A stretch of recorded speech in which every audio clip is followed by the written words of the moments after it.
gejala sosial tu saya asingkan dan saya study.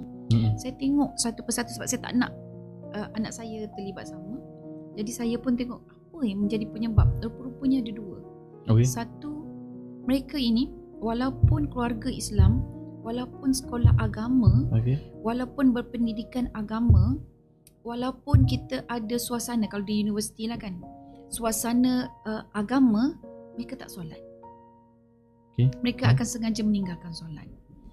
Jadi di situ saya baru merasakan, barulah waktu tu dah tua tu kan, barulah merasakan solat ni penting lah. Sebab common character ataupun common problems yang ada pada anak-anak itu adalah dia orang tak solat.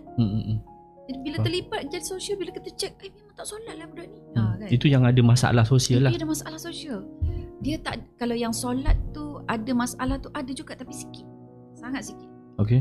Majority mereka tak solat. So dari situ saya berpegang, saya kata saya kena ajar anak-anak saya supaya mereka solat. Begitulah, berazam. Okay, yang kedua adalah mereka ini tidak tahu kenapa mereka melakukan sesuatu. Contohnya, kenapa mereka masuk ke universiti tu? Apa tujuannya? Okay. Tak tahu.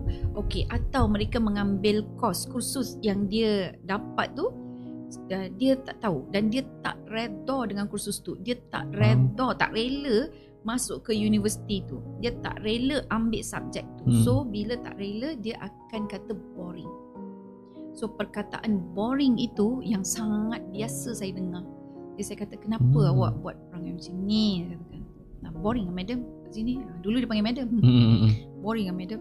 Kenapa boring? Awak tahu tak pelajar-pelajar lain nak masuk ke universiti kita apa semua. Tapi saya tak suka. Dia jadi macam tu. So diorang ni problem dia nak deal dengan keboringan dan juga dia tak tahu macam mana nak adjust ataupun fleksibelkan diri dia dengan sesuatu yang dia tak suka. Jadi bila tak suka tu, dia mencari alternatif. So bila mencari alternatif itu yang boleh jadi terbabas,